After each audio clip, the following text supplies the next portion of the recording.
Accessoires. Alors, qu'est-ce qu'il t'arrive, Jed? Je sais pas, j'ai pourtant mis ce qu'il faut Bon, là, dedans. écoute, on la garde quand même. Hein. On garde la scène quand même. On refera la fin du plan dans la soirée de vendredi si on a pu trouver des balles à blanc. C'est terminé pour ce Salut. soir, merci.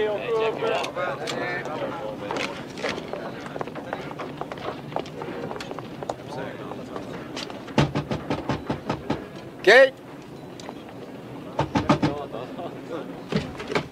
Kate? Où es-tu? Le patron te demande. Non, bien sûr. Alors, madame, il faut vous poser autrement la question. Hein? Est-ce plutôt lui qui prend la décision? Elle n'est pas là. Les vins. Comment ça se fait? Partie à son hôtel il y a moins d'une heure. Oui. Pour les enfants. Elle était fatiguée, je Dans la semaine, pense. les choses se passent différemment. Ah, dans la Ça semaine. m'étonne, elle ne m'en a pas dit un mot. Ce genre d'explication ne figure pas encore dans les contrats. Mais depuis quand vous lui servez d'habilleuse, Brenner? Je suis chargé de lui porter ses affaires. Elle n'a pas besoin de vous pour ça, Brenner. Surtout là où elle va passer la soirée. Elle est rentrée à son hôtel. Absolument pas. Je sens encore le parfum dont elle s'est aspergée avant de sortir. Où est-elle allée? Méfiez-vous, Eric. Votre position n'est pas solide. Et si je le veux, il ne vous restera que les rôles de chimpanzé. C'est ce que vous cherchez? Alors, où est-elle allée? Elle a dû aller dîner chez Archers. Elle est avec lui. Alors, je vous dis à tous bonsoir et je vous retrouve la semaine prochaine et j'espère que tout ira bien pour Bien vous sûr, maintenant. quelle question. Votre mari fera peut-être la vaisselle. Bonne soirée à tous, on se retrouve la semaine prochaine. Non, ça.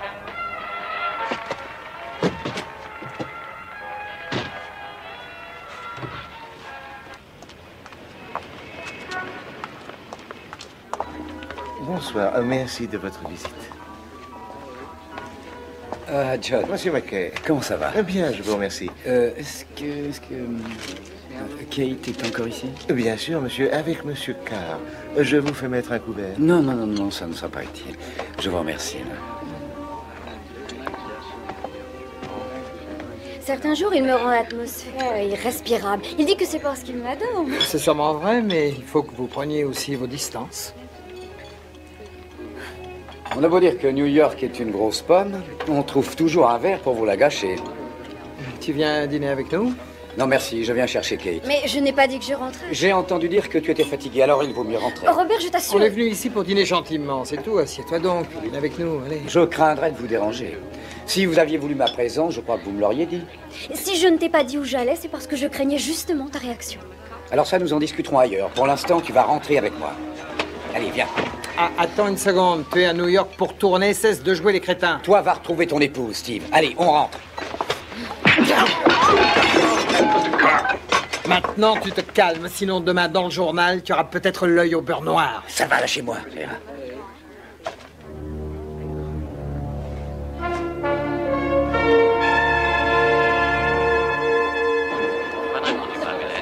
Non, non, non, attends. Ah, enfin, c'est incroyable qu'on ne puisse pas avoir le silence sur ce plateau. Moi, je m'entends plus penser. Silence sur le plateau! Silence! Merci beaucoup. Tu le sais bien que je t'ai déjà répondu. Bon, d'accord, j'ai compris, c'est raté. On va sans doute la recommencer. C'est son micro qui n'a pas marché. Arrangez-lui ça, Jack. Chérie, je suis désolé, mais le micro a des défaillances et il va falloir la refaire. Pas de problème. Jackie, tu veux regarder ça, s'il te plaît? Hé, Robert, Oui? pour la scène de la chute de la terrasse, on l'a fait quand tu Bon, veux. d'accord, je vais y penser, je t'en parlerai plus tard. Jed, comment ça va, ça va? Tu sais, il faut qu'on fasse aller. Bon, écoute, Jed, rends-moi un service. Je voudrais t'emprunter un revolver. Non, mais tu sais que... Non, écoute, c'est pour ce soir seulement. Je te le rapporte demain. Ah, mais tu sais bien que je dois les enfermer à clé tous les soirs. Moi, je peux me faire virer pour ça. Personne ne songe à te virer, voyons, tu penses, personne ne le saura. Écoute, je te demande ça parce que je veux tirer sur Steve Carr ce soir en direct. Tu veux faire quoi? Pas pour de bon, Jed, j'ai pas envie d'aller en prison, je suis pas masochiste, écoute. C'est une sorte de plaisanterie. Il m'a fait un petit truc et j'aimerais beaucoup lui renvoyer l'ascenseur. Mais ça n'a aucun caractère de gravité, tu me connais, je veux lui flanquer la trouille. C'est tout. Alors tu n'en dis rien à personne et ça doit rester un secret entre Moi, nous, tu sais, d'accord? je dis jamais rien. Je sais, merci, Jed. Salut. C'est à quelle heure son émission À 11h ce soir. Alors, je vais Allons-y, regarder ça. tout le monde en place, on perd du temps. Allons, pressons, pressons. Quand vous voulez, Robert. Oui, d'accord, je suis prêt. Merci, Jet, salut. Allons-y, on commence quand vous voudrez. Pressons.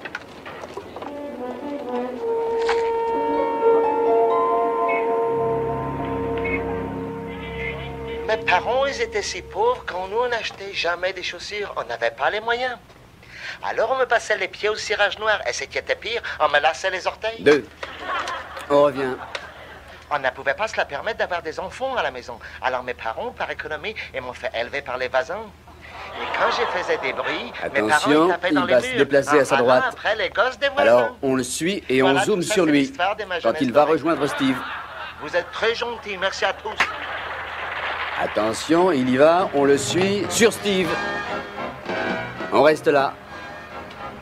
Voilà, on suit Marty, il s'assied, on passe sur la une. Attention, maintenant. Bravo Marty, bravo, c'était très très drôle. Ah, merci. Ah, on fait On reste 50 encore ans, un vous peu savez, sur merci lui, beaucoup, vous et- êtes des amours. Sur la 2. Et on peut vous applaudir tous les samedis soirs au Melody Land où l'on danse toute la nuit. Absolument. Hé qu'est-ce qui se passe là-bas sur la 3? C'est Robert Mackay. Qu'est-ce qu'il fait sur le plateau? On le suit. Ne le quittez pas surtout. Vous passez sur la 2 et vous le laissez entrer. Mais c'est Robert Mackay qui vient nous dire bonsoir, il a dû se tromper de plateau, je suppose. Il l'a flingué, Peter! Pas de panique, c'est rien. Tu as entendu ça? Envoyez le générique. Et la musique. Allons-y, envoyez-moi la musique. La musique. Allez, du calme. Y a pas de quoi s'affoler. On arrête tôt, Peter. Non, on va aller jusqu'à la fin. Générique. Ouf, c'est terminé.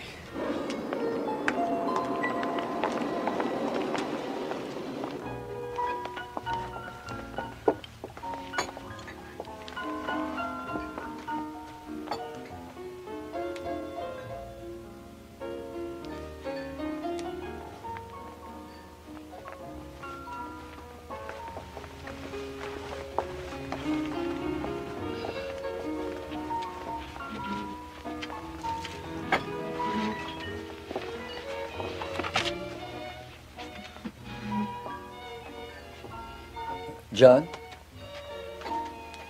Un autre verre, monsieur? Oui, mais qu'est-ce qu'ils ont tous? Ils me regardent de travers, on dirait. Mais c'est parce que quelqu'un a tiré sur Steve Carr ce soir. Oui, je sais, c'est moi qui ai tiré, mais c'est une blague. Une blague? Bien sûr, il ne va sûrement pas tarder, j'attends pour dîner. Je doute qu'il vienne et j'ai appris ce soir par la radio qu'il était dans un hôpital dans un état très critique.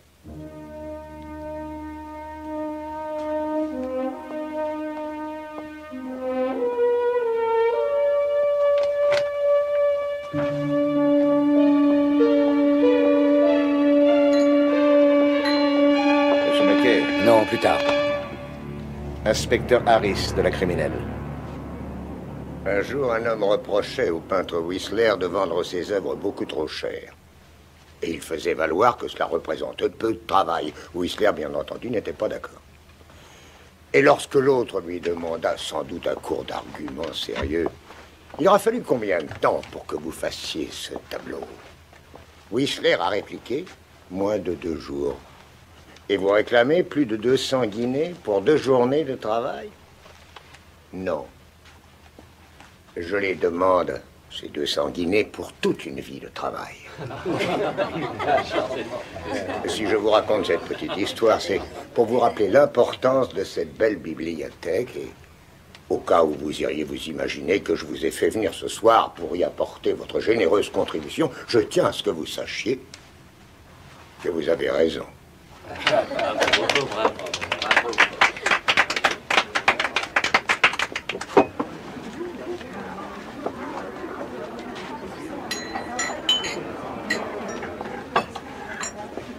Excusez-moi.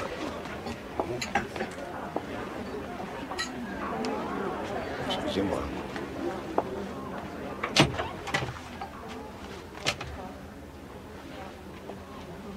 Eh bien, qu'est-ce qu'une jolie femme comme vous peut faire toute seule ici? Je me détendais, c'est tout. Alors, comment va la collecte? Plutôt bien. Nous en aurons grand besoin. Merci.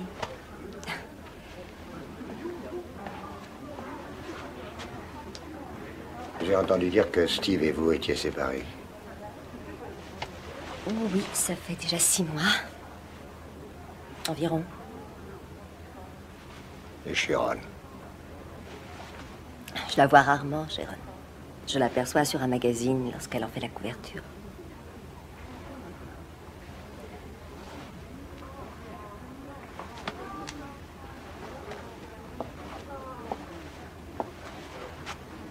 Allison, est-ce que ça va aller?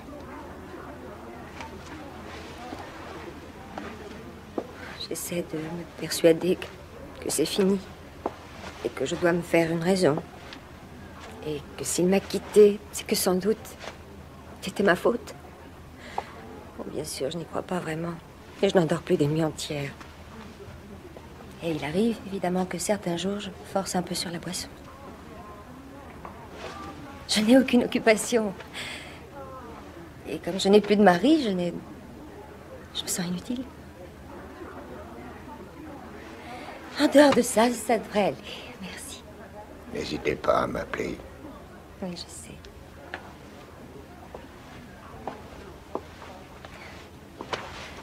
Venez, on doit vous attendre à côté.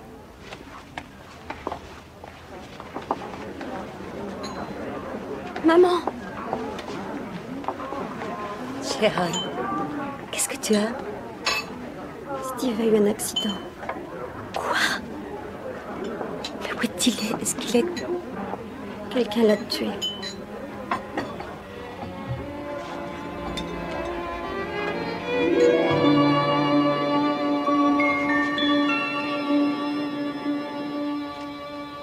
Merci.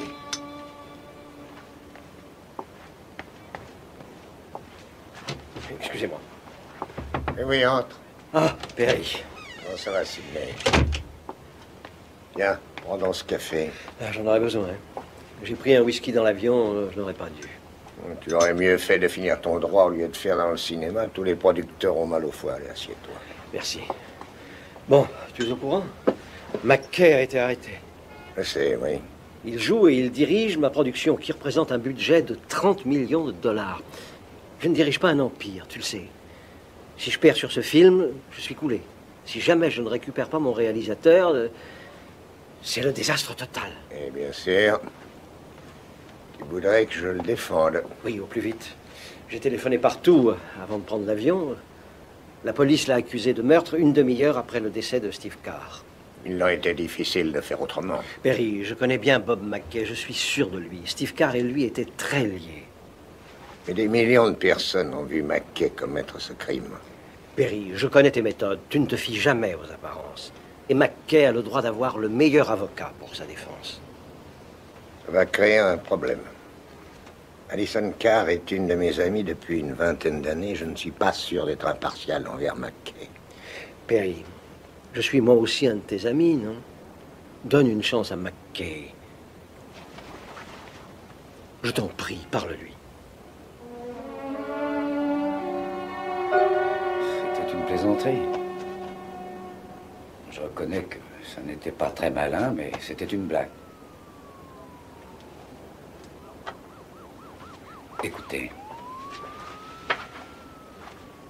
on avait parlé de cette histoire chez lui, à son appartement. On avait bu un peu, tous les deux, et on a décidé de monter ce coup. Et d'ailleurs, je ne saurais même pas dire qui en a eu l'idée. Personne, bien sûr, n'était présent à l'appartement en dehors de vous. Non, bien sûr. En auriez-vous parlé?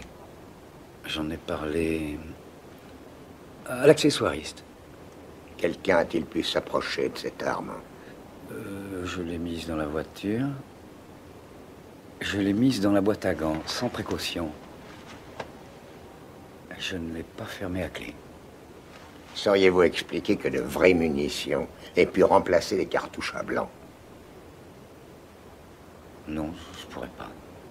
Monsieur McKay, vous avez tiré un coup de feu sur un homme devant des millions de téléspectateurs. Et vous voudriez faire croire à ces mêmes gens qu'on a mis des cartouches mortelles dans votre revolver? C'est ça, oui. En public, la veille, on vous a vu vous disputer. Pourquoi devrions-nous penser que vous dites la vérité? Pourquoi? Parce que ça s'est passé comme ça. Et alors, vous croyez que ça Écoutez-moi, suffira? je ne vous ai pas demandé de venir ici me dire que j'étais dans le pétrin, je le sais déjà. Je n'ai pas besoin de vous pour deviner ce qui m'attend. Je dis que je n'ai pas du Steve Carr. Et que vous le croyez ou pas ne change pas cette évidence. Mais nous ne parlons pas de moi, monsieur. Pourquoi un juré pourrait penser que vous êtes innocent? Nous étions amis, monsieur.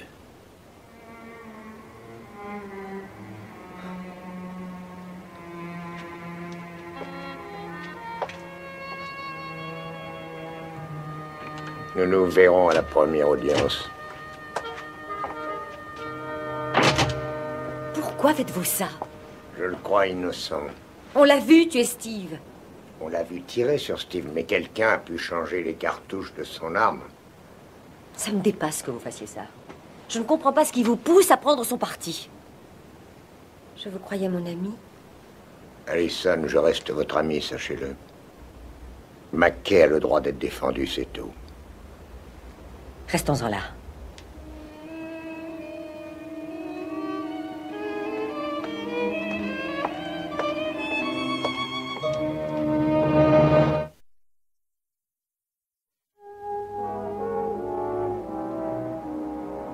Votre honneur, nous croyons que dans cette affaire, il y a de gros risques à laisser sortir l'intéressé. Non, au contraire.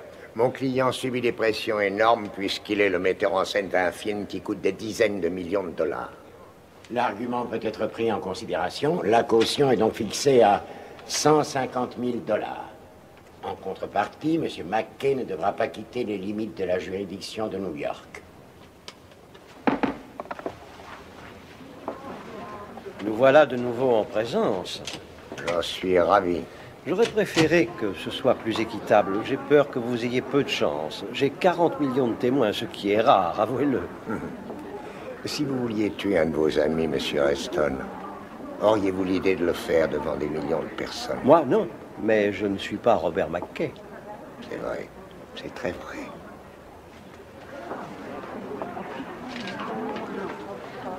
Ah ouais, qu'est-ce que tu fais là? Je voulais être sûr que la justice ne t'avait pas écrasé. Est-ce que tout va bien? Aussi bien que possible. Je suis libéré sous caution. Excuse-moi, Monsieur Mason, c'est mon cascadeur et mon ami, Ray Anderson. Monsieur Perry Mason. Bonjour, monsieur. Dis donc, à l'avenir, quand tu voudras faire le clown à la télé, tu me laisseras organiser ça. Ah oui, j'aurais dû, oui. Ça n'empêche pas que je vais trouver l'idée très bonne. Est-ce que vous étiez au courant de la plaisanterie? Bob portait encore son micro sur lui quand il a parlé du pistolet.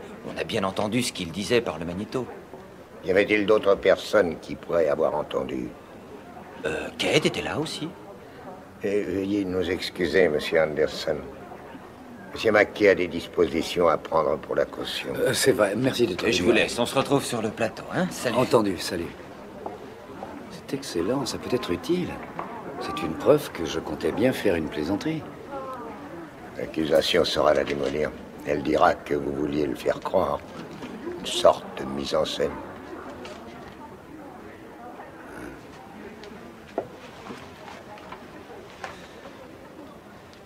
Mais est-ce qui diront que vous avez pu changer les cartouches à blanc dans le pistolet? Nous aurons alors le loisir de répliquer. Quoi donc?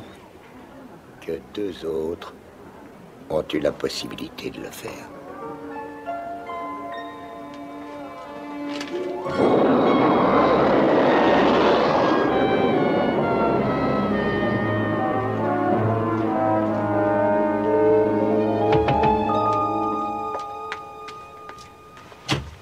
Bonjour Della. Entrez, Paul. Alors, comment ça va? Bien. Mais dites donc, Della, je ne m'attendais pas à un endroit si vaste, si tranquille. Une petite chambre aurait suffi. Soyez rassuré, Paul, vous allez la voir. Votre chambre est là-haut, au dernier étage. De toute façon, on ne restera pas très longtemps. Un crime perpétré sous le regard d'autant de gens, aucune chance. McKay a bien tiré sur Carr, seulement il croyait faire une plaisanterie avec une arme chargée à blanc. Voilà. Une plaisanterie. Ouais, et il se trouve qu'une personne a profité de la plaisanterie pour changer les cartouches à blanc. Et on est forcé de croire une histoire aussi idiote. C'est même recommandé. Bon. Et qui était au courant de la chose? Il y a évidemment la personne qui a procuré l'arme à Robert McKay, Jed Page. Il y a aussi le chef cascadeur Ray Anderson, plus Kate Huntley. Ils étaient tous sur le plateau de tournage ce jour-là. Ils connaissaient tous la voiture de McKay où il avait déjà rangé le revolver. Et à part ces gens que vous venez de me citer, qui était au courant de la plaisanterie? Ça, j'en sais rien, pour l'instant. Et même s'il en avait parlé, comment peut-on savoir d'avance le calibre du revolver? McKay utilise un 357 Magnum dans ses productions. C'est bien connu. J'ai peur qu'Alison Carr ne soit pas pour le moment disposée à nous apporter son aide. Paul, allez donc vérifier les emplois du temps des gens dont elle a parlé. Ah, au fait, content de vous voir.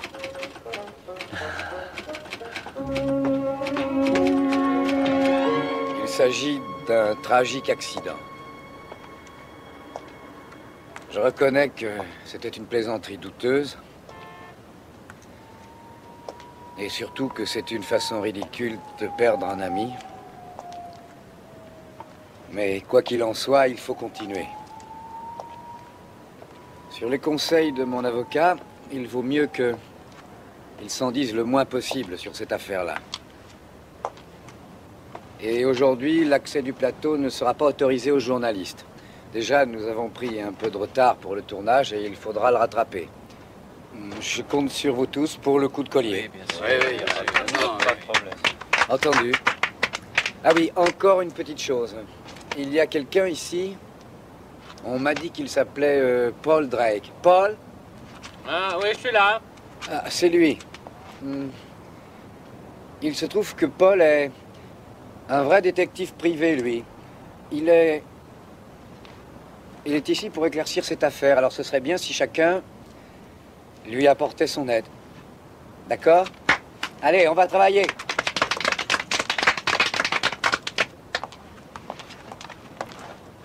Monsieur Page? Je suis là. Bonjour. Paul Drake. Ah, oui. Dites-moi, c'est plein de trésors, cette caravane. Quelques-uns. J'ai une question à vous poser. Par quel concours de circonstances les cartouches du pistolet auraient-elles pu être changées? Ce que je peux dire, c'est qu'il était chargé à blanc quand je l'ai donné. Moi, je peux vous dire autre chose. Robert McKay n'aurait jamais tué Steve Carr exprès, jamais. Pourquoi? Ils étaient amis tous les deux? Ah, bien entendu. Ce serait donc quelqu'un de votre production? Ah, je n'ai jamais dit ça. C'est une sorte de famille, on apprécie tous Robert, ici je vois pas qui lui voudrait du mal. Mais il faut bien qu'une personne ait fait l'échange. Peut-être, oui. Alors ce serait une personne qui en voudrait à Robert. Ce n'est peut-être pas Steve Carr qu'on visait, c'est peut-être McKay. C'est une idée, non?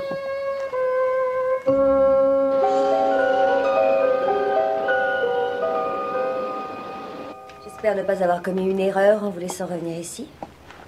Pouvez-vous au moins justifier votre attitude? Bien sûr que oui. Que faites-vous ici?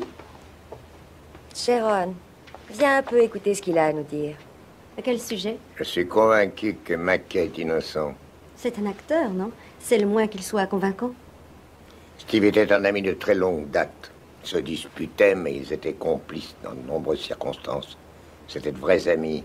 Répondez-moi honnêtement, toutes les deux. Est-ce que vous êtes persuadés que Robert McKay a voulu assassiner Steve? J'en suis pas sûre. Steve vous a-t-il jamais dit que Robert lui en voulait jusqu'à le tuer? Je n'en sais rien. Je n'avais pas revu Steve depuis des semaines. Il n'y a personne à qui il ait pu parler, selon vous? Enfin, une personne de son entourage? C'est possible, évidemment. Steve ne m'a rien dit du tout à ce sujet. Mais à votre avis, à qui aurait-il pu le dire? À son producteur? Son réalisateur? Ou alors à une amie? Je ne serais pas au courant. Perry, je n'ai aucune raison de vous écouter plus longtemps.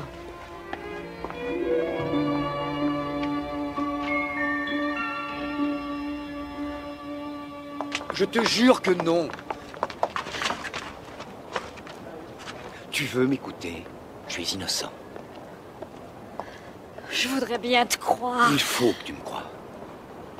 Je te le répète, je suis innocent. Et je tiens à ce que tu saches que je n'aime que toi.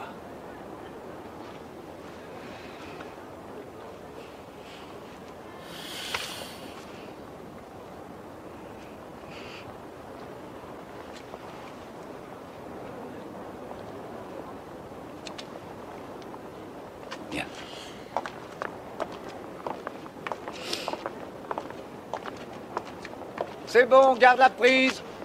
Mettez-vous en place. On fait la traversée de la rue. Kate, il faut que je te parle de la scène suivante. Tout à l'heure.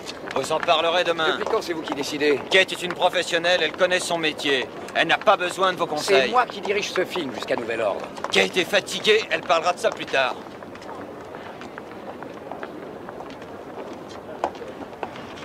Robert, quand vous voudrez pour la scène. Oui, oui.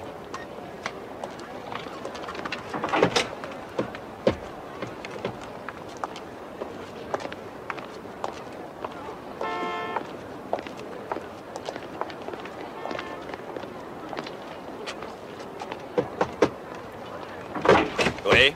Je suis Paul Drake, je veux parler à Kate. Elle se change. Ah, eh ben, je vais attendre. Après, elle aura son rôle à voir en détail. Et après ça, elle aura droit à un instant de détente. Et après ça, elle retournera sur le plateau.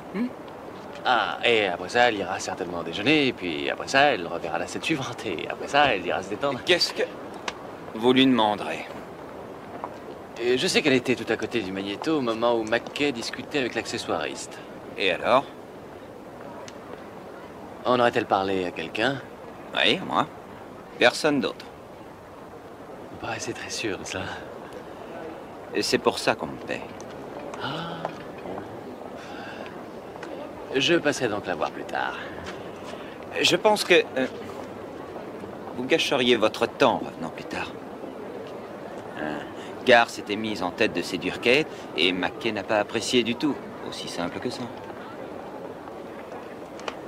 Je voudrais vous croire. Bon, alors il faudra les 2 caméras, hein, ça nous évitera de recommencer. Et puis tâchez de trouver un angle. Je voudrais une prise seulement.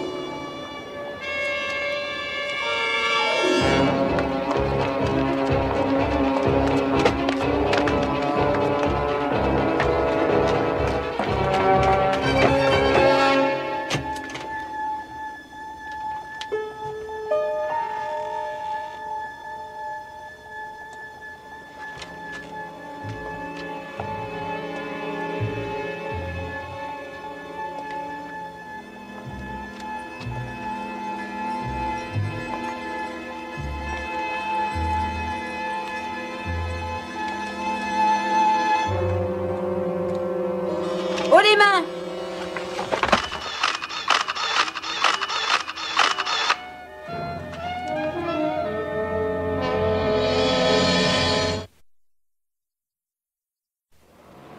Vous m'avez prise pour qui? Une terroriste? On ne sait jamais. Merci. Un détective, c'est censé avoir connaissance de ces trucs-là? Qui dit que je suis détective? Moi aussi, je sais des choses. Je travaille pour un journal. Une feuille de chou. C'est malin, ça. Je suppose que si c'était le New York Times, vous l'auriez déjà dit. Vous vous appelez Paul Drake et vous êtes mal parti avec votre enquête. Pourquoi ça? Des millions de gens ont vu votre client, Robert McKay, presser la détente. Et c'est l'avocat Perry Mason qui s'en occupe. Michel Burton. Enchanté, Paul. Je ne sais toujours pas pour qui vous travaillez, Michel.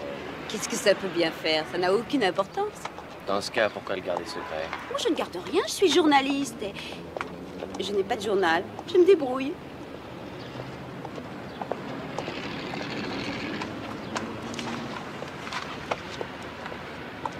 L'indépendance, je connais ça. J'ai toujours détesté travailler sur ordre. Je suis reporter, voilà tout. Je cherche des trucs intéressants. On pourrait s'entraider tous les deux. S'entraider? Vous débarquez dans un monde que vous ne connaissez pas. Et vous allez y perdre du temps. Les gens du cinéma ne sont pas toujours aussi simples. Et vous, vous les connaissez bien, je suppose. Ah, bien entendu. Ça vous irait? Sortez donc déjà votre petit magnéto de la poche et posez-le sur le banc, que je vois ce que c'est.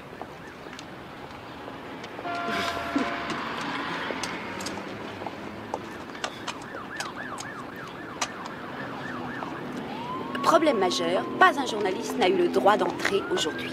Mais moi, je peux. Bien sûr. Et pourquoi je ferais ça? Parce que je connais tous les secrets de ces gens qui gravitent autour du tournage. Je sais ce qui rend Eric Brenner aussi antipathique. Je sais aussi pourquoi Ray Anderson se montre si complaisant envers le réalisateur. J'ai des obligations envers mon client. Je ne vois pas ce que ça peut lui faire. C'est vrai. Si jamais je tire avantage de vos informations, je vous le fais savoir aussitôt. Alors, c'est d'accord? C'est d'accord.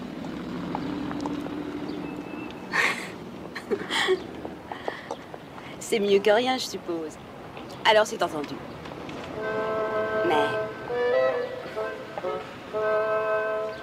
Désolée, c'est de la mayonnaise.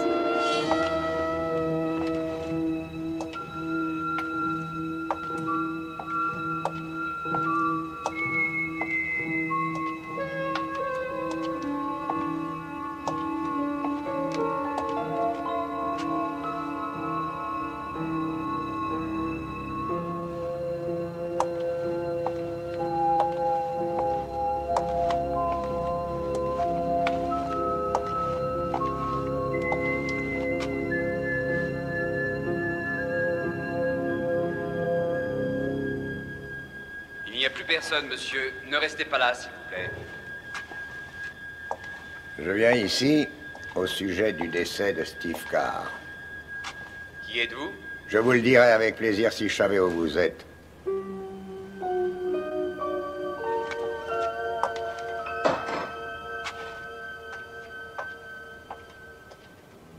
Merci. Je m'appelle Mason. Vous représentez Robert McKay. En effet. Et vous, monsieur? Peter Town. Ah, oui. Vous êtes, je crois, le réalisateur de l'émission de Steve Carr, c'est ça? J'étais le réalisateur. Si Steve Carr était encore en vie, je le serais, bien évidemment. Et si vous voulez un peu d'aide, vous n'êtes pas au bon endroit. Sans doute, mais je pense obtenir une citation. Faites le don, nous verrons le résultat. Monsieur Tarn, j'assure une défense et rien d'autre. Ce qui m'intéresse, ce sont les faits. Même Alison Carr a accepté de répondre. Le contraire serait étonnant. La voilà contente. Alison et Sharon rêvaient de la fortune de Steve depuis assez longtemps. C'est bien connu. C'est Steve qui vous l'a dit? Il me l'a dit assez souvent, oui. Je vous ai fait part de ce que je croyais. Vous n'aurez pas tout à fait perdu votre temps, n'est-ce pas? Je ne le perds jamais.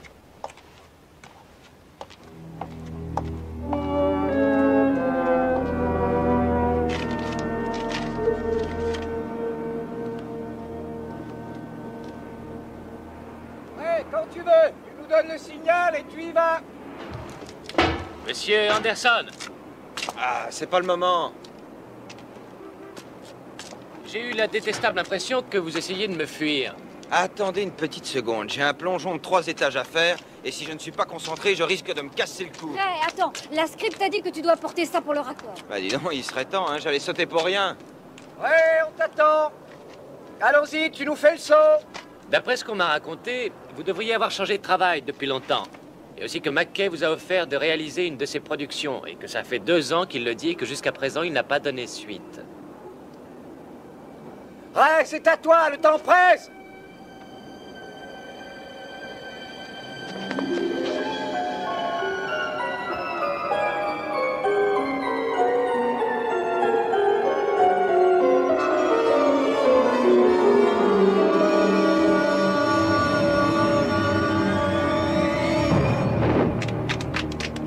Parfait, bravo. Elle est très bonne, on la garde comme ça. Merci à vous tous. Ce sera tout pour aujourd'hui. C'est terminé, Ray. Tu peux sortir. Hé, Ray. Ray. Qu'est-ce qu'il a? Le médecin, vite. Je viens de le voir, il est par là. Je vais le chercher. Mais qu'est-ce qu'il fait? Ça vient, Attention, ce ne le docteur. touchez Va, pas. Anderson? Tu aurais pu me causer un énorme problème avec ta question, petit gars. À l'avenir, tâche de mieux choisir ton moment. Ou alors c'est toi qui sauteras du doigt. Je ne fais jamais rien sans bonne raison. Soyez gentil, lâchez mon col, Anderson. Merci.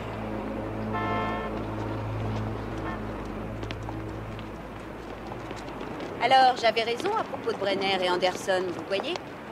Eh oui, on dirait, c'est vrai. Alors? Racontez-moi tout ça, Paul. Et je n'ai rien à vous raconter. Mais je vous ai vu sur le toit là-haut avec lui. Il a Écoutez-moi, dû vous dire Michel, quelque je chose. n'ai rien pour l'instant à vous raconter. Oh non, j'ai besoin de votre aide. Je le sais, oui, McKay aussi. Oui, vous allez en haut des marches. Là, encore un peu. Voilà, par les mains. Très bien. Montre-lui, oui. Ça, c'est bien. Voilà. Oui. Attends, on en fait encore une. Là, tu passes de l'autre côté. C'est ça. Oui. Excuse-moi une seconde. Bon, ça va. Oui, on arrête une minute. Oui. Maman dit que je suis censée devoir collaborer. J'ai le souvenir de vous avoir amené ici dans ce grand musée un jour. Je m'en souviens, moi aussi. On était bons amis dans ce temps-là. Je représente McKay ne change rien à cela. J'adore ma mère, Perry. Et quoi qu'elle en dise, elle a été très choquée. J'ai très bien compris qu'en fait, elle souffrait. Vous voyez souvent Steve Carr? Non. Vous l'aimiez bien? Non, je dois bien le reconnaître. Pourquoi ça? Pour sa façon de traiter ma mère, je crois. Mais quelle importance. Ça peut en avoir. Est-ce que vous l'avez rencontré dans la journée du meurtre? Non. Écoutez. Lorsque Steve a épousé ma mère, il a montré très clairement qu'il ne tenait pas à me voir tout le temps. C'est pour ça que je suis allée à l'école en Suisse. Je dois dire que j'en ai été très fâchée, mais ensuite je me suis rendu compte qu'au fond, c'était une bonne chose, puisque comme ça, j'ai réussi à commencer ma carrière. Sharon. Vous souvenez-vous, vous étiez entre 3 et 6 heures l'après-midi du meurtre. Pourquoi? Parce que c'est le moment où l'arme qui a tué Steve se trouvait déjà dans la voiture de McKay au studio. J'étais avec ma mère à cette heure-là. Je pose des questions très indiscrètes. Désolé. Vous avez bien raison de l'être.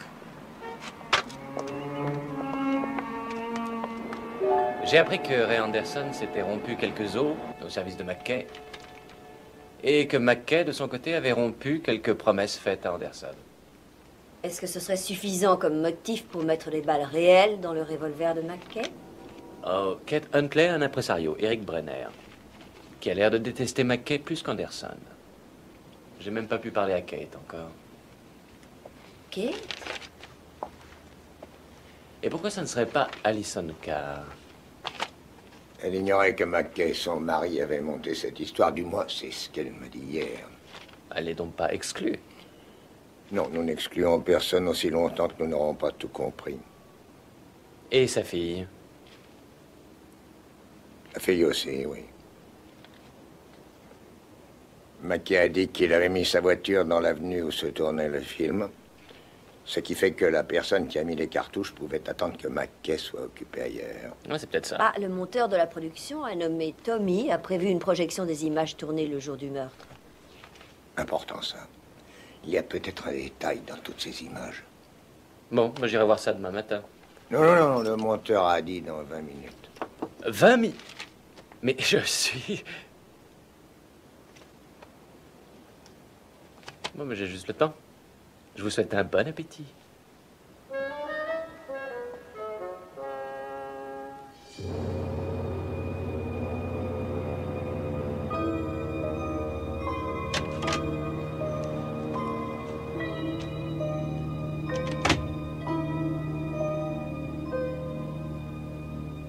Tommy?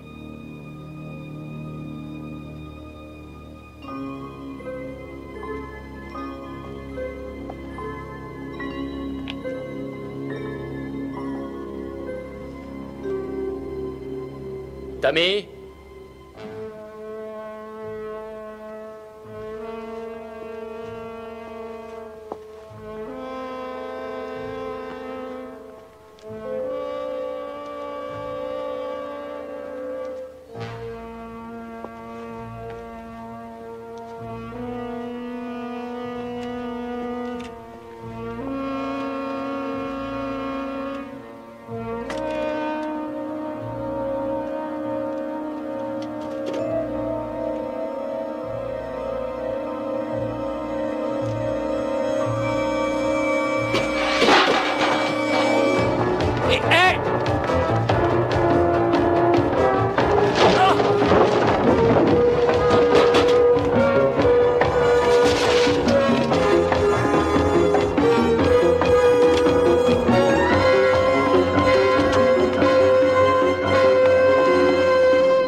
Voilà, il est parti. Oh, on saura qui c'est.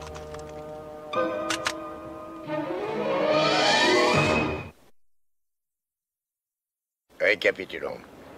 Quand pourra-t-on voir le film tourné le jour même de l'accident? Demain matin. Mais je dois dire que je comprends mal celui qui a fait ça. On met les négatifs dans un coffre en sûreté, alors je ne vois pas à quoi sert de voler un film dont on peut refaire une copie aussitôt. Ça ne sert à rien du tout. Sans doute que le voleur est comme nous, il n'est sûr de rien, il veut seulement voir ce qu'il y a sur le film. Ça tendrait à prouver qu'on est sur la bonne route. Monsieur Mason, Ella Street, Robert McKay, Michelle Benton. Bonjour, très heureuse. Ah, mais je vous connais, vous êtes reporter. Pour l'instant, elle est mon assistante. Perry, le portrait de notre voleur.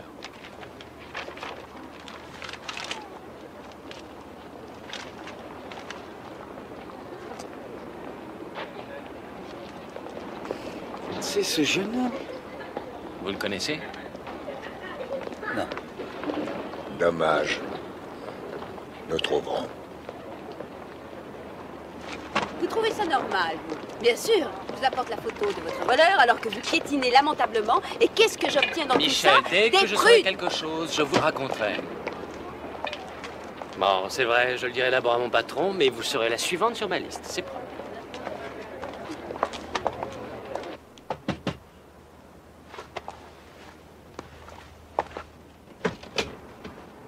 Coucou. Tiens, mais c'est le détective de charme.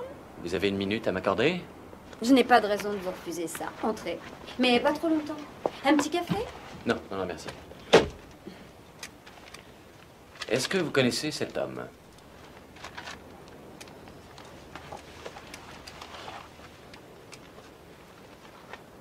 Ah, je ne pense pas l'avoir jamais vu. J'oublie très rarement un visage. Il faudra que je cherche ailleurs. J'aimerais savoir... Croyez-vous vraiment que Robert ait tué Steve? Comment ça? Qu'il ait cherché vraiment à le tuer? Non, ça j'en doute. Perry Mason en doute lui aussi. Pourquoi? Vous croyez, vous? J'en sais rien du tout. La dernière fois que je les ai vus tous les deux, ils se sont chamaillés. Robert a cru que peut-être Steve essayait de me séduire. Il est possessif, Robert. Et il en est parfois très très agaçant. Mais il sait aussi être merveilleux. J'avais toujours juré que je ne tomberais jamais amoureuse d'un comédien. Il est parfois très difficile d'aller contre sa nature. Ah, qu'est-ce que vous faites ici, vous? À part ennuyer, mademoiselle? Il ne m'ennuie pas du tout, nous parlions, c'est tout. Je lui ai demandé si elle connaissait ce jeune homme. Et vous? Non. Regardez au moins une fois.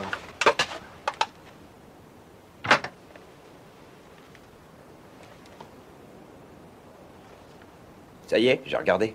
Et je ne reconnais toujours pas ce garçon. Maintenant, veuillez nous laisser. Eric, il est inutile de te montrer grossier. Oh, laissez-le dire. Je connais les raisons qui le poussent à dire tout ça. Après tout, je défends les intérêts d'une personne que vous détestez et qui vous considère comme un objet sans utilité, qui n'est là que parce que son ami a le sens de la reconnaissance. Ah, arrêtez, sortez d'ici. C'est difficile d'admettre qu'il est amoureux d'elle. C'est peut-être même le premier qui met en danger le consensus. J'en ai marre de vous écouter. Sortez!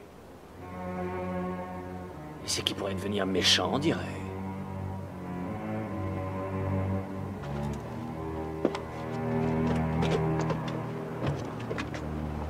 Même assez méchant qui sait pour tuer quelqu'un.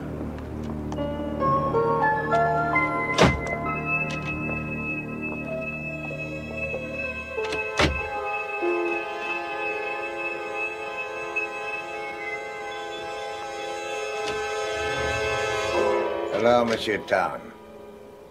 Monsieur Mason. Vous ne m'attendez pas à vous voir rendre une visite de condoléances à Madame Carr. C'est elle qui a tenu à ce que j'organise moi-même la cérémonie qu'elle donne à la mémoire de Steve ce soir.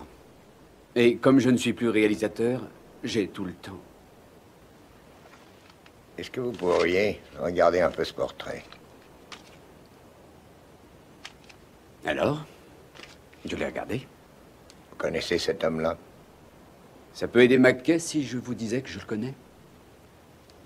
Je pense que oui. Dans ce cas, j'ai d'autant plus de plaisir à vous dire non. Oh, je n'ai jamais été dupe. Je sais que Peter Town ne m'a jamais apprécié.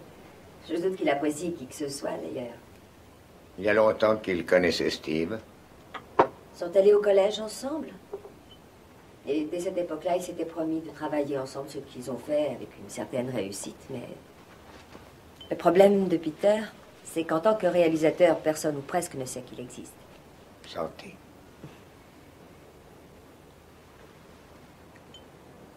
En fait, il n'était que réalisateur, pas associé, pas vraiment un ami non plus. C'est exact.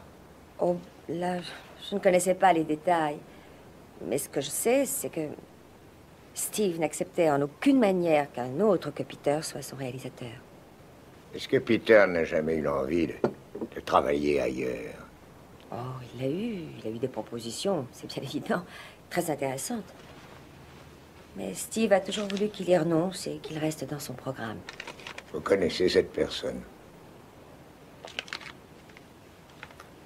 Non, pas du tout. Pourquoi? Il peut nous conduire jusqu'à celui qui a chargé l'arme du crime. Allison, est-ce que Sharon travaille aujourd'hui? Bien sûr, oui. Elle m'a dit qu'elle était avec vous l'après-midi du meurtre. Oui. Nous ne nous sommes pas quittés.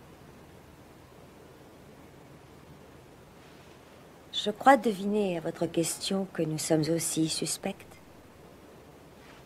Ça n'était qu'une question. J'en suis navré. Mais je n'ai pas d'autre moyen de savoir qu'en questionnant.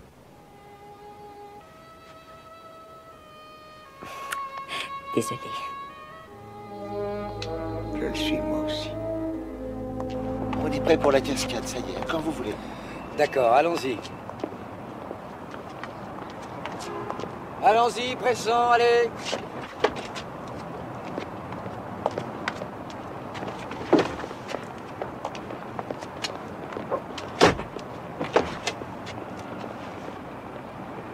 Encore vous? Sortez de là. Je le ferai, mais avant, jetez donc un œil sur cette photo. Pas le temps, sortez de là. Vous ne seriez pas en tête de la liste des suspects si vous faisiez un effort pour être coopératif. Attention, Ray. Quand tu veux. Là, je vous conseille de bien attacher votre ceinture.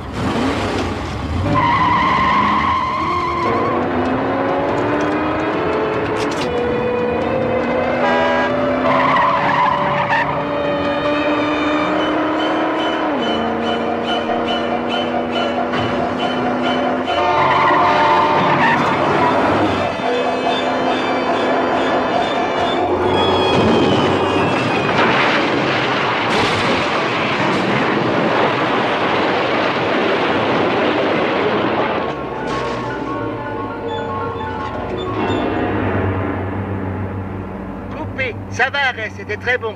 Bonne idée d'avoir pris un passager. Je ne sais pas. Au fait, qu'est-ce que j'étais censé regarder?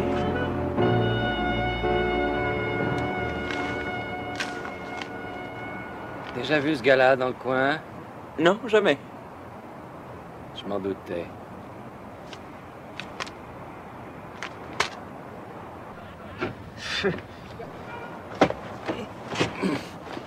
Merci du voyage. Vous avez été très bon. Ça m'étonne pas. Est-ce qu'il a reconnu l'homme sur la photo? Michel. Que penseriez-vous si vous aviez frisé l'infarctus d'une personne qui viendrait vous poser des questions, qui vous dirait « Avez-vous eu le temps de montrer la photo ?» Bon, très bien, je dirais que c'est une personne sans cœur. Mais je crois aussi. Et là, sans hésitation, je lui proposerais de boire un verre. Ah oui? Oui, à condition que ça reste entre nous. Allons-y, je vous jure que personne ne saura. Steve était un homme comme les autres. Il était simplement un peu plus riche que les autres. Il aimait la vie, et maintenant qu'il n'est plus là, nous voilà tous un peu plus pauvres. Certains même risquent de l'être beaucoup plus. Mais pour être plus sérieux, je dirais que, comme chacun le sait, nous sommes allés au collège tous les deux, et des projets que nous faisions, plusieurs se sont bien réalisés. Steve aimait la vie, il l'a vécue vite et fort, et si elle fut courte, elle fut bien remplie. Tu nous manqueras, Steve, et à beaucoup d'autres.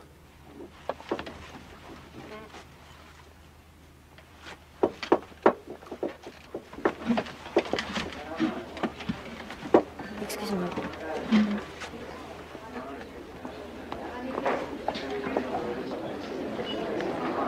Alors, Sharon, votre mère a fait organiser une très touchante cérémonie. Oh oui, très touchante, mais on peut aussi se demander si au fond il était homme à en mériter autant. Vous connaissez ce jeune homme? Non, je ne crois pas. Je n'ai jamais eu d'amitié véritable pour Steve, je le sais, mais je trouve vos questions déplacées dans un moment aussi pénible. Alors, si vous voulez m'excuser.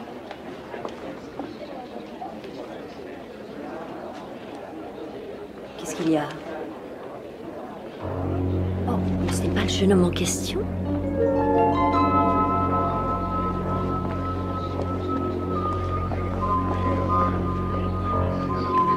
Excusez-moi.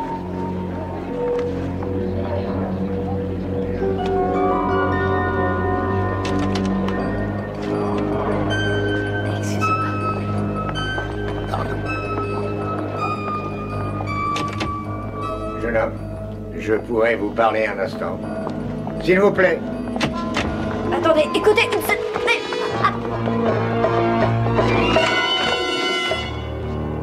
Ça va d'être là? Oui, très bien, oui. Je m'en veux de ne pas l'avoir retenu une seconde de plus. Mais qu'est-ce que c'est que ça? J'en sais rien. J'ai voulu prendre sa main, mais je n'ai pas pu la garder. Elle m'a échappé. On aurait dit un produit démaquillant. Ce jeune homme vient de se démaquiller.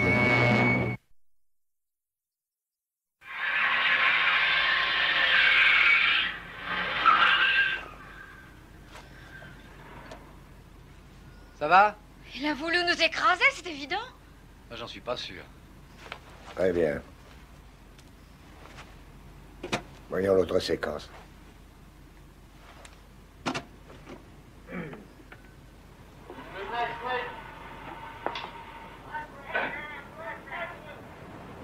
On peut être sûr qu'ils ne vont pas renoncer aussi facilement, ça serait étonnant. Mais puisqu'on n'a rien. Votre idée, Paul. Avez vu quelque chose? Rien d'assez intéressant, en tout cas pour qu'on les vole. Ok, ça ira. On peut la garder. Qu'est-ce qu'il y Je a? me suis tordu la cheville. Ouais, allô, tu m'entends? Allô? Appelle l'infirmière. Oui. Eh bien, s'il y a des choses intéressantes dans ces bouts de film, c'est très mystérieux. Je me demande si notre voleur n'a pas pris ça par hasard. Voulez-vous regarder ça? Je crois que c'est une piste. Il serait temps qu'on en trouve une. Je me suis dit que, bien sûr, les traces de démaquillant devaient logiquement faire de lui un acteur. Je me suis procuré un annuaire et j'ai trouvé sa photo et son nom. Dak Foster. Il y a son adresse aussi? Non, mais celle de son agent. Allez-y, Paul. Faites le nécessaire.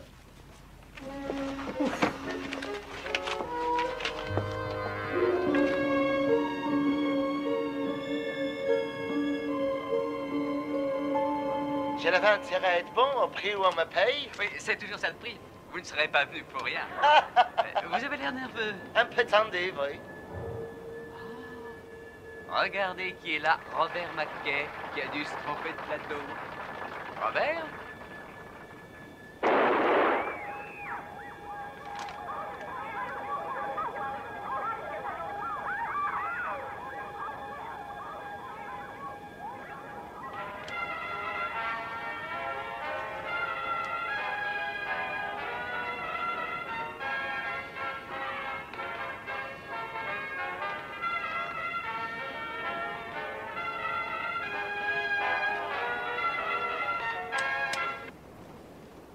Nous avons vu un extrait du dernier enregistrement de Steve Carr, celui qui a précédé son décès ce soir-là. C'est bien exact, monsieur Harris. Oui, c'est exact. La bande a été saisie juste après que l'événement ait eu lieu. Maintenant, je vais vous montrer la pièce à conviction qui est là. C'est une arme que les services de balistique de la police ont reconnue comme étant l'arme du crime. La reconnaissez-vous? Oui, ma marque y est. Où avez-vous retrouvé cette arme? Dans la voiture de monsieur McKay. Au moment de la découverte, l'avez-vous examinée? Bien sûr. Avez-vous trouvé des cartouches à blanc dans le barillet? Non, le barillet contenait 5 cartouches à balles réelles, bien sûr. Ce sera tout, merci. Pas d'autres questions. Monsieur Mason? Pas de question. Vous pouvez vous retirer. À quoi ça peut l'avancer, ce genre de procédure? Il a raison de faire ça, c'est son rôle. Son idée est de discréditer votre version des faits avant même que vous l'ayez présentée. J'appelle monsieur John Peter Howell, votre honneur. Monsieur Howell, vous êtes le maître d'hôtel du restaurant Archer, c'est exact? Oui, monsieur, c'est exact. Avez-vous vu monsieur Mackay et monsieur Carr à votre restaurant le soir précédent le meurtre? Bien sûr. S'est-il passé quelque chose entre eux ce soir-là? Eh bien, ils se sont battus. Ils se sont battus. Ils ont échangé des coups. Non, monsieur Carr seul en a donné à monsieur Mackay. Diriez-vous que les deux hommes semblaient très en colère? Ça, oui, sans aucun doute. Monsieur Carr a cogné dur monsieur Mackay, qui en est tombé à terre. Êtes-vous sûr que les deux hommes étaient en colère? Enfin, ne pouvait-il s'agir d'une plaisanterie? Objection.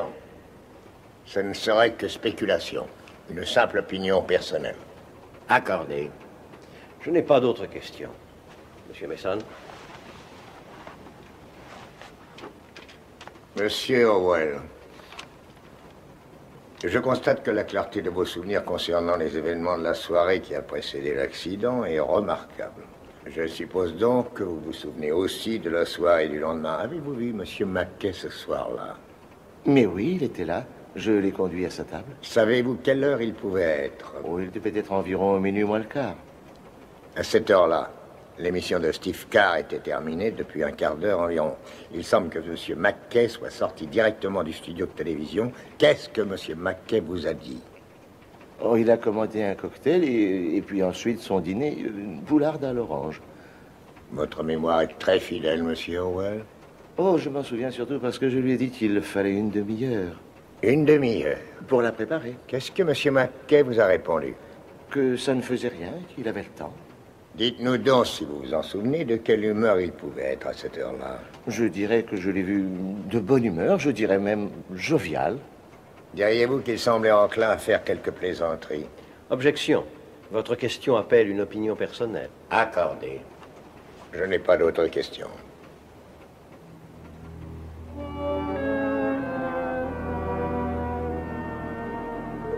Bien, vous ne voulez pas de lui comme danseur, c'est une chose, et c'est votre droit. Je dis seulement que c'est le nouveau Fred Astaire que vous manquez. C'est minable. Oui, entrez. Monsieur Freeman?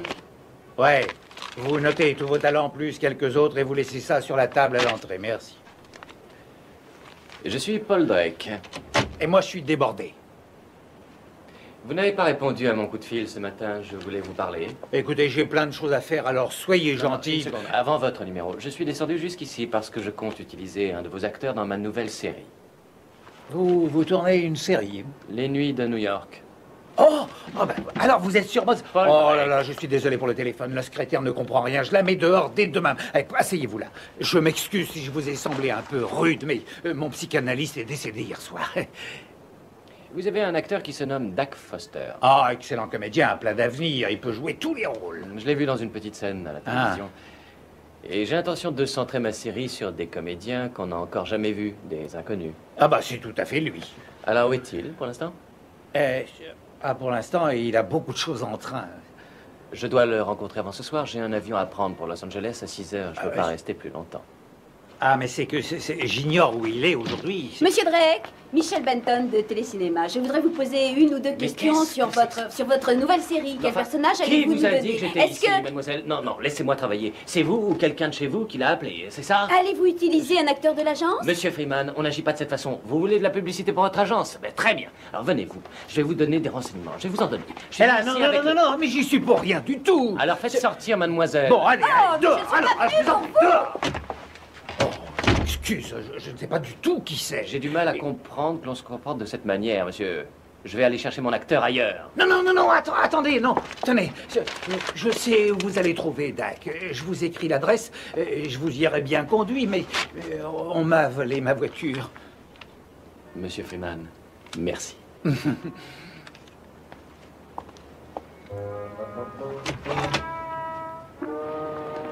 J'ai l'adresse. Alors allons-y. Non, vous ne venez pas, Michel. Taxi! Qu'est-ce que vous avez dit, là?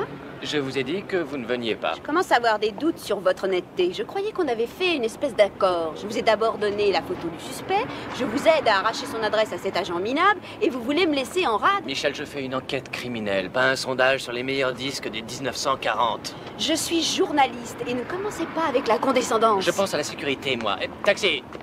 Et à quoi ça sert que je me fatigue? Et enfin, puisque je vous raconterai toute l'histoire ensuite... Qu'est-ce que vous croyez? Que mon patron attend que votre enquête soit terminée? Non, il attend que je lui apporte sur un plateau l'affaire la plus sensationnelle, la plus fantastique de ce siècle. Et vous venez me parler de risque de sécurité? Mais vous plaisantez, Paul. Si je tiens à cette petite enquête, c'est parce que ça peut m'en donner une grande. Michel, sachez que je suis toujours prêt à vous offrir mon aide, mais... Bon, allez, montez dans ce taxi. Vite, avant que je le regrette. Alors, monsieur Ariston, qu'est-ce que c'est que cette histoire de témoin de dernière minute? Votre honneur, j'ai sollicité une suspension d'audience pour vous demander à vous et à monsieur Mason votre compréhension. Je serais désireux que nous entendions un autre témoin de l'accusation. Ce matin, j'avais l'impression que monsieur Reston nous avait fait entendre tous les témoins à charge. Je le croyais aussi. Je déteste les surprises de ce genre, monsieur Reston. Votre honneur, ce témoin, de sa propre initiative, est venu me voir il y a 1 heure et j'en ai été étonné. Croyez-moi, je n'aime pas plus les surprises que quiconque, mais ce témoin paraît important et il serait bon de l'entendre. Qui est-ce? Eric Brenner. Il était sur le tournage du film au cours de l'après-midi qui a précédé ce crime. Auriez-vous encore quelques autres petites surprises dans votre manche, monsieur Reston? Monsieur Mason est en droit de ne pas accepter un témoignage dont il n'a pas reçu notification suffisamment tôt. J'aimerais bien, messieurs, que l'on se plie un peu plus à la règle. Votre honneur, je comprends vos raisons et croyez bien que je n'ignore pas les règles. Seulement, il me semble qu'en l'occurrence, ce témoignage sera très intéressant et d'une grande importance pour l'accusation. Monsieur Mason, vous savez bien sûr que vous avez le droit de récuser ce témoin de dernière minute et que dans ce cas, nous devrons en rester là. Votre honneur, si monsieur Reston a besoin de ce témoin de dernière heure, c'est peut-être bien parce que son dossier n'est pas d'une très grande solidité. La défense entendra donc le témoin. Et qu'a fait M. Mackay du revolver après que l'accessoiriste, M. Page, l'ait chargé et le lui ait remis? Sa voiture était là, il est allé ranger l'arme dans la boîte à gants et il est reparti sur le lieu de tournage. Est-ce que quelqu'un s'est approché de la voiture après cela? Non, personne ne s'est approché de la voiture. Et pourquoi êtes-vous si affirmatif? Parce qu'on a passé 3 longues heures à tourner une grande scène un peu délicate. Et j'ai dû patienter au même endroit, c'est-à-dire près de la voiture. Ainsi donc, vous ne l'avez pas quitté des yeux? Non, monsieur. En conséquence, aucune personne ne s'en est donc approchée. En aucun cas, une personne n'aurait pu prendre le pistolet et en changer les cartouches que contenait à cette heure-là le revolver en question. Je l'aurais vu. Ce sera tout, monsieur, merci. Je vous en prie, monsieur Mason. Je n'ai pas encore de questions, mais je voudrais me réserver le droit d'interroger le témoin plus tard. Vous pouvez disposer, monsieur Brenner. Vous pensez quelque chose en particulier? Non. Mais ce jeune homme sourit trop.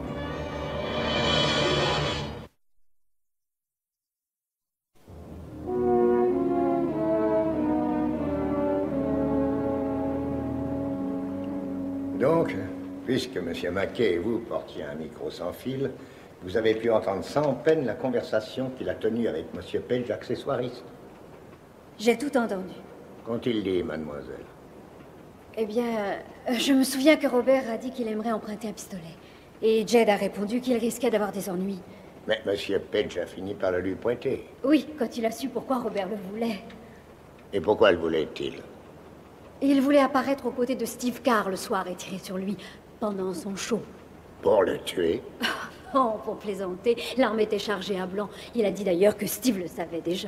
Objection. Pure supposition, aucune certitude. Accordé. Continuez, monsieur Mason.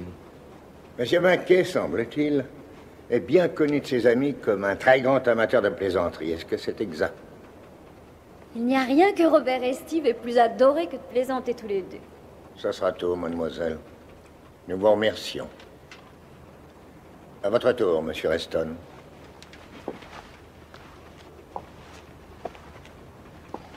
Vous avez dû travailler souvent, monsieur Mackay, vous, sur d'autres films avant celui-ci. Oui, très souvent. Et au cours de ces tournages, vous avez eu l'occasion sans doute de porter sur vous ces petits microphones. Oui, oui, c'est une sorte d'habitude, en particulier dans les films d'action. Vous êtes donc très habitué à ce genre d'appareil. Bien sûr. Ce qui laisserait supposer que l'on pourrait bien être tout à fait conscient que quelqu'un vous écoute, où que vous soyez, et quoi que vous disiez. Objection. Ce serait pure spéculation si le témoin répondait à la question, votre honneur. C'est lui demander un avis personnel. Monsieur Mason, je répondrai. J'ai saisi le sens de la question.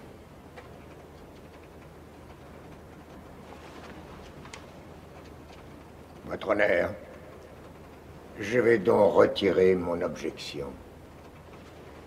Vous m'avez demandé, je crois, si le fait d'avoir porté très souvent un microphone était de nature à nous méfier de toutes les paroles que nous disions. Eh bien non, c'est le contraire. Nous n'y faisons plus attention tellement nous y sommes habitués. Il nous arrive même souvent de l'oublier.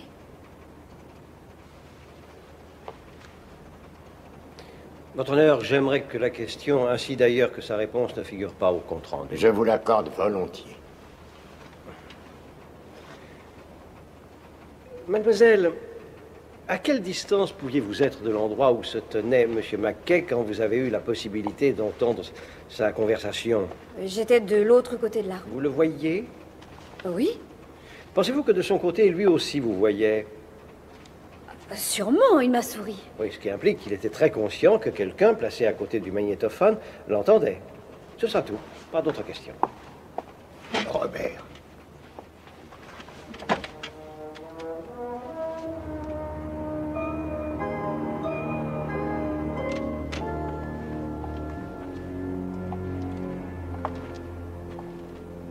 Ne faites pas de bruit, il tourne peut-être. Un peu de silence! Qu'est-ce que je disais?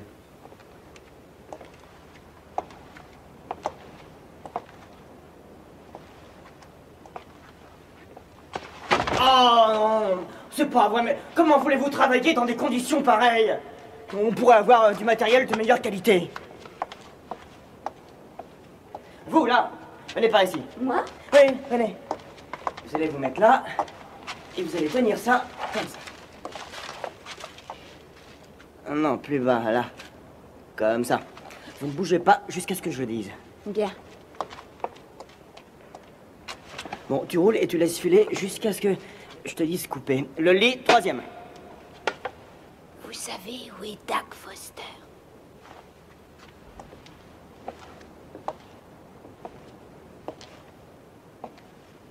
J'ai l'impression que je collabore à une production dont le budget est très limité. Où est Doug? Il doit être au fond. Là.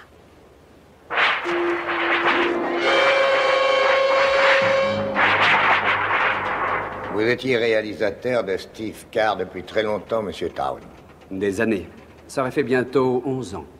Et donc vous étiez présent au cours de la soirée où il a été tué? Bien sûr. Monsieur Town, saviez-vous que Robert Mackay allait apparaître sur le plateau ce soir-là? Non, je l'ignorais. Votre honneur, j'ai un certain nombre de questions importantes à poser aux témoins, questions capitales. Mais avant, pour que ces questions soient plus claires, j'aurais besoin, moi aussi, d'un décor. Je voudrais recréer ici le plateau sur lequel s'est déroulé le drame. Mais je me demande si c'est bien nécessaire. Nous sommes dans un tribunal et pas dans un music-hall. Vous êtes mal placé pour dire ça. Nous supportons votre numéro de voltige depuis des heures et nous... Messieurs, allons. Nous avons le droit de faire à notre gré la démonstration. Dont vous parlez vaut mieux que... S'il vous plaît, ça suffit. Vous croyez-vous, messieurs, un peu de respect pour la cour. Approchez-vous donc.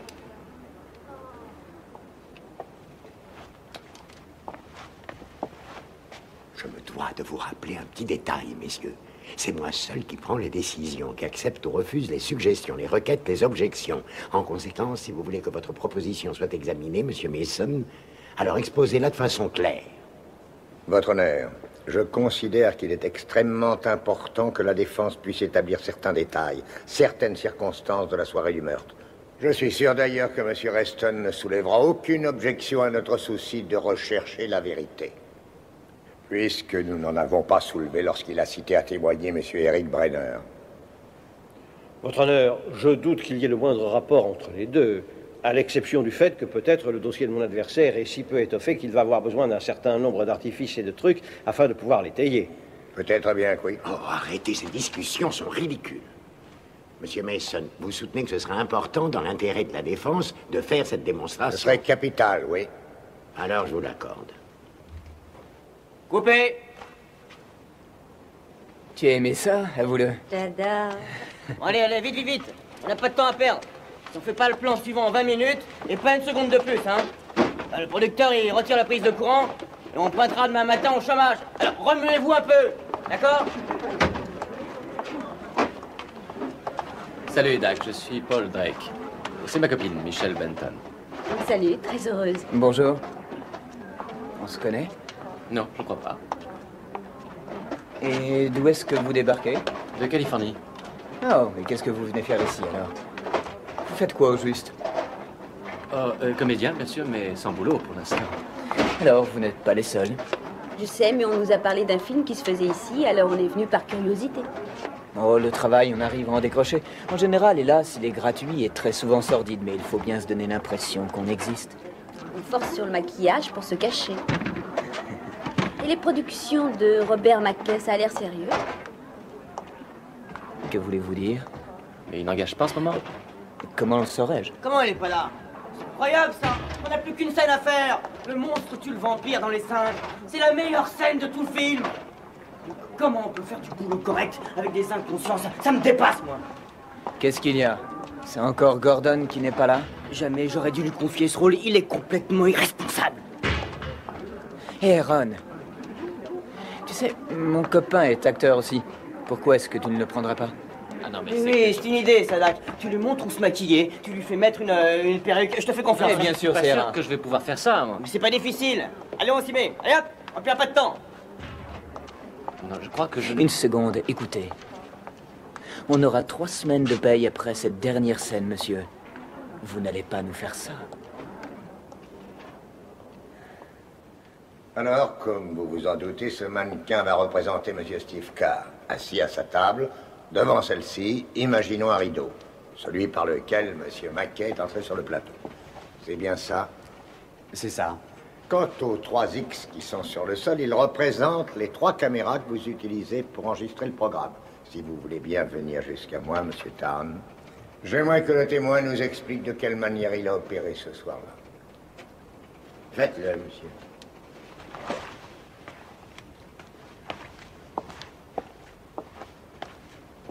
L'un de ces X représente votre caméra 1. Dites-nous ce qu'elle enregistrait. La caméra 1 est constamment dirigée sur Steve. En direction de sa table? C'est ça. Et la caméra qui est ici alors, à quoi sert-elle dans tout cela? La caméra 2 est utilisée pour ouvrir le champ, pour avoir en même temps Steve et son invité. Est-ce qu'elle se déplace quelquefois, Monsieur Tarn? Non. Et alors la caméra 3? La caméra 3 est suiveuse, elle bouge si un des personnages doit se déplacer ou faire son apparition. Et nous dirigeons notre caméra sur celui qui entre et elle l'accompagne jusqu'à la table. Et lorsque l'invité en question est installé, que se passe-t-il, monsieur? Nous revenons sur la caméra 2 pour un gros plan. Et bien sûr, c'est le processus normal et habituel. C'est celui que j'emploie depuis près de 11 ans, oui. Dans ce cas, je suppose donc que l'invité de ce soir-là était installé aux côtés de Steve lorsque Monsieur McKay a soulevé le rideau. La caméra 1 était alors braquée sur Monsieur Carr. Ensuite, la caméra 2 a repris les 2 hommes ensemble. Et c'est la 3 qui a fait un gros plan de l'invité. C'est bien ce que vous avez dit. Oui. Bon. Eh bien, regardons l'enregistrement, s'il vous plaît.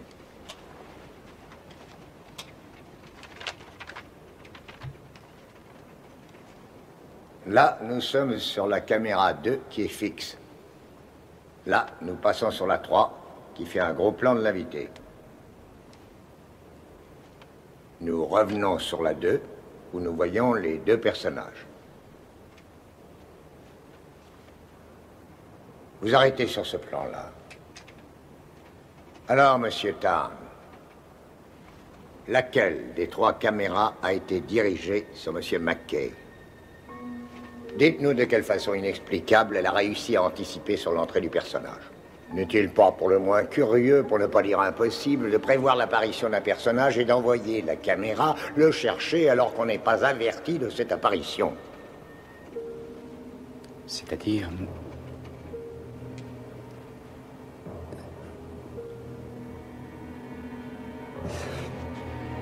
Je le reconnais. Silence. Allons, silence. Ne fallait-il pas que vous ayez été prévenu que cette caméra 3 aurait à prendre l'entrée de quelqu'un par le rideau? C'est exact.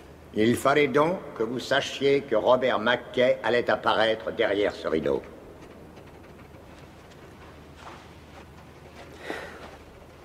Eh bien oui, Steve m'avait dit que McKay viendrait. Il m'avait parlé de l'arme et de la plaisanterie. Voulez-vous, je vous prie, retourner vous asseoir, Monsieur Town.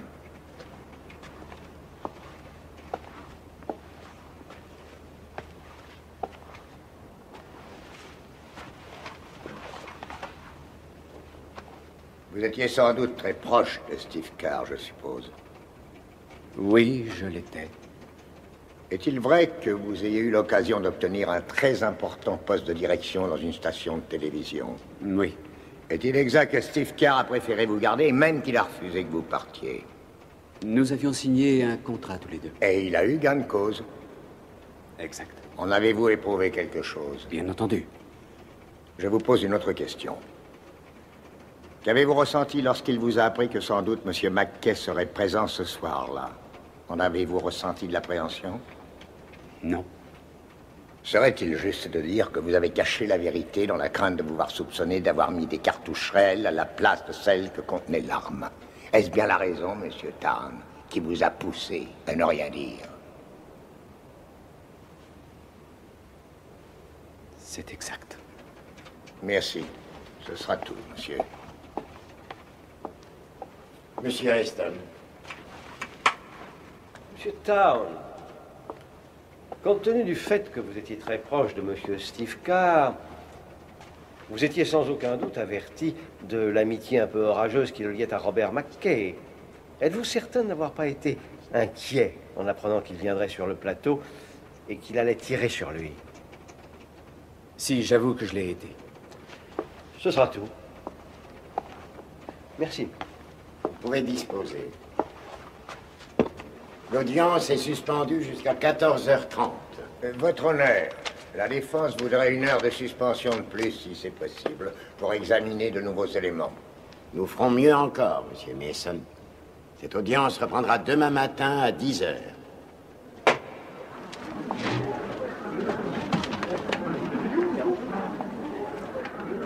Vous avez du nouveau? Robert, combien de caméras utilise-t-on en général pour tourner une scène? En général, 1 ou 2, on peut en prendre plus que ça, si c'est pour une scène de cascade. De cascade? C'est bien ce que vous tourniez le jour qui nous intéresse. Vous faisiez une scène de cascade. Il y a donc d'autres rushs. Oui, oui, merci. C'est le début de la scène, ça? Oui, c'est le début. C'est la caméra 2, celle qui prend le ralenti. Ces scènes n'ont pas intéressé le voleur? Elles auraient pu. Mais Doug Foster ignorait qu'il y avait une seconde caméra. Moi, je ne vois rien qui soit très révélateur dans ces images.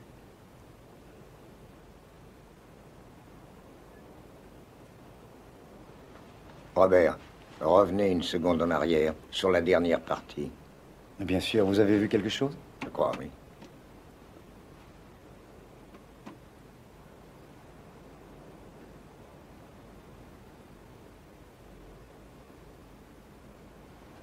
Della, où est Paul? Je viens de la voir au téléphone. Bon, attention, Paul. On y va? Je suis prêt, ça y est. Alors, on commence. Bon, la poursuite. Première. Allez, action!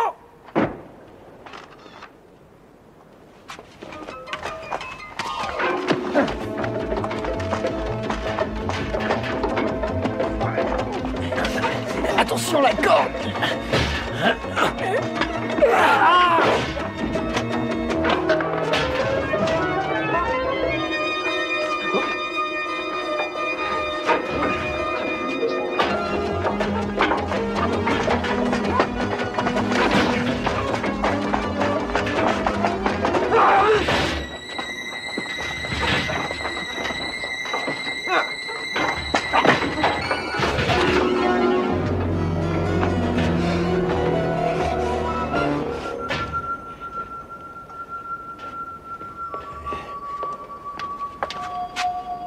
C'est notre homme, Paul. Oui, c'est lui. Je sais que c'est vous qui avez volé le film dans la salle de montage. Alors je veux savoir qui vous en a chargé.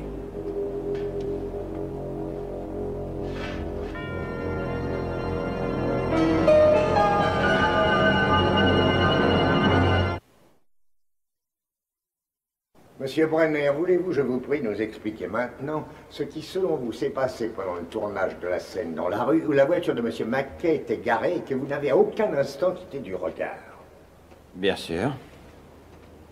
Il s'agissait d'une scène au cours de laquelle le conducteur de la voiture fonce sur Robert et Kate pour les écraser. Ils réussissent à l'éviter et la voiture s'en va heurter un ou deux autres véhicules. N'a-t-on pas utilisé les doublures? Pas à cette occasion, non. Il s'agissait d'une petite cascade. Il n'en reste pas moins qu'au cours de cette petite cascade, Mademoiselle Huntley s'est fait une petite entorse. Est-ce que c'est bien exact? Elle s'est tordue la cheville, en effet. Et c'est alors que Mademoiselle Sanders, l'infirmière, l'a soignée. C'est exact aussi. C'est vrai, elle l'a soignée. Mademoiselle Sanders, voulez-vous vous lever? N'avez-vous pas alors insisté pour conduire Mademoiselle Huntley jusqu'à l'infirmerie? Oui ou non, monsieur Brenner? C'est exact. Merci. C'est alors que vous avez tenu à rester aux côtés de Mademoiselle Huntley pendant qu'on appliquait de la glace sur son entorse. Ce qui a dû prendre quelques minutes. On peut dire pas loin de 5. Est-ce que c'est exact, monsieur Brenner? Sans doute. Et vous continueriez à prétendre qu'à aucun instant, pas la moindre seconde au cours de l'après-midi, vous n'avez quitté des yeux la voiture qui était garée dans la rue? Évidemment, j'ai bien dû la quitter des yeux, mais pour un court moment. Un moment de 5 minutes, monsieur Brenner. Un moment de 5 minutes. Vous avez détourné les yeux 5 longues minutes. Pas d'autres questions. Vous pouvez disposer. Nous entendrons monsieur Joseph DeVito, votre honneur. Nous voyons là les images que vous avez enregistrées avec la seconde caméra. Monsieur DeVito, vous les reconnaissez? Oui, monsieur, c'est bien ça, oui. Et dites-moi, monsieur, qui sont toutes ces personnes? Des spectateurs, des gens qui passent et puis qui regardent comment se fait un tournage. J'ai fait dans l'après-midi d'hier transférer sur vidéo ces images, avec un agrandissement de cette séquence, parce qu'on y voit un détail particulier à propos de ces spectateurs. Oui, c'est vrai, tous ces gens regardent les acteurs qui travaillent, à l'exception d'une des personnes qui est là, devant. Oui, cette femme avec la robe à fleurs tourne le dos. Regardez bien, monsieur DeVito, regardez bien cette personne. Elle est de dos et je ne vois pas du tout si... N'allez pas plus loin. Ça n'apporterait rien de plus. J'ai changé les cartouches. Silence! Silence, ou je vais évacuer la salle. J'ai donc retiré les cartouches du revolver et j'ai mis à leur place de vraies balles.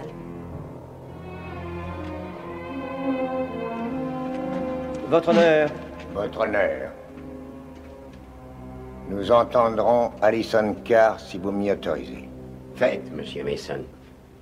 Madame Carr, avez-vous fait tuer votre mari? Je viens de le dire. Vous êtes donc venu près du lieu où monsieur Robert Mackay tournait un film. Et vous auriez alors mis de véritables balles dans ce revolver. Pourquoi vouliez-vous sa mort? Parce que je le détestais. Et pourquoi ça, madame?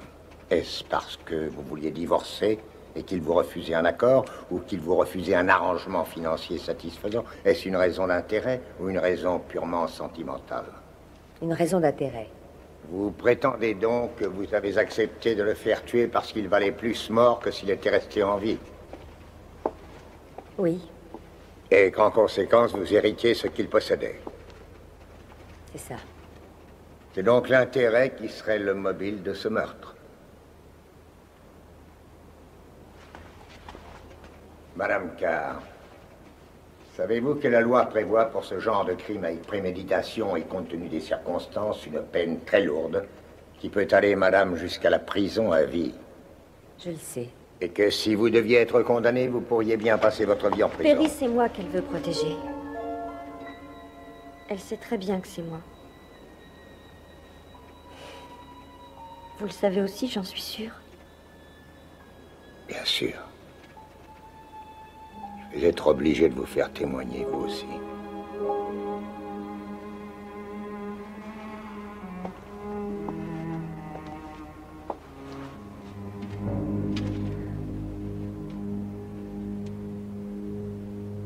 Votre honneur, la défense aimerait entendre Sharon Loring.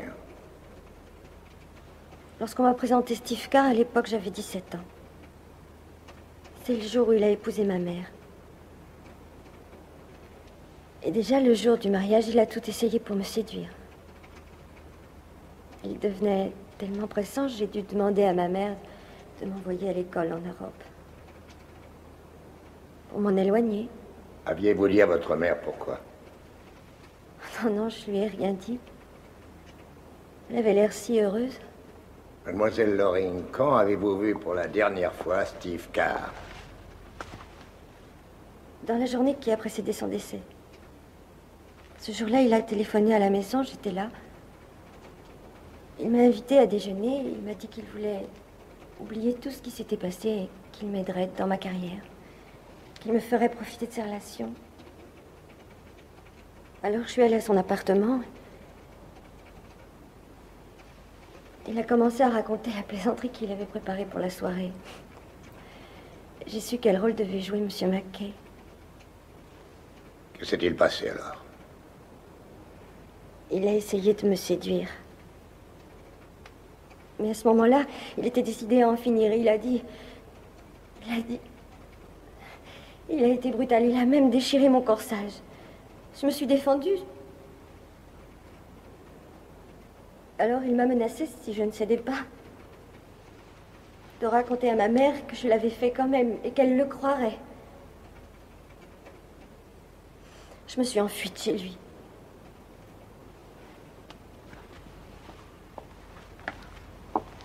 Et qu'avez-vous fait après avoir quitté l'appartement? J'ai retrouvé maman et nous sommes sortis faire des achats. Nous nous sommes trouvés par hasard sur le tournage et je ne saurais pas dire ce qui nous y a conduits. Je me suis trouvée par hasard à côté de la voiture de M. Robert Mackay au moment où il mettait son arme dans la voiture. Alors j'ai donné un prétexte à ma mère et je suis allée chez un armurier tout proche acheter des cartouches. C'est là que Kate Huntley a eu son accident et j'ai pu changer les balles. Mademoiselle, pourquoi n'avez-vous rien dit à votre mère après coup? Le jour où vous avez montré la photo de mon ami Dak, j'ai tout raconté à maman, tout en détail. Et elle aurait vraiment voulu se mettre à ma place, ce serait trop injuste. Je ne peux pas la laisser faire ça. Cet homme a déjà détruit toute sa vie. Alors je l'ai tué, mais je jure que je ne regrette rien.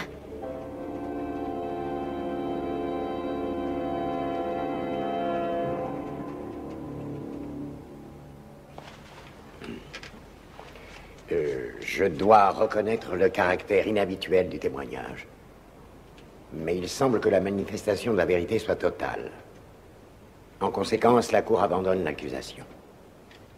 Monsieur Reston. Votre honneur, nous ne pouvons qu'abonder dans votre sens. L'audience est levée.